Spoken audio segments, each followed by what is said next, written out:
केलंय मटण, मस्त मस्त मटण.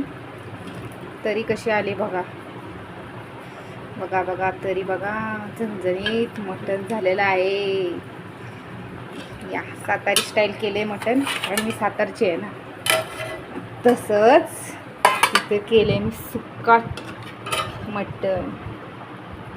या खायला. झणझणीत झालंय दोन्ही पण, भारीच आहे.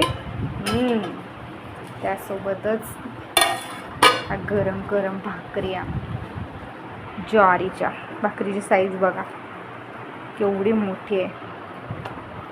गरम गरम भाकऱ्या आणि ते आहे आपला राईसचं काय झालं आहे, थोडा चिटकलेला ना खाली, त्याच्यामुळे राईस हा असा झाला आहे. मस्तपैकी जेवण केलेलं आहे.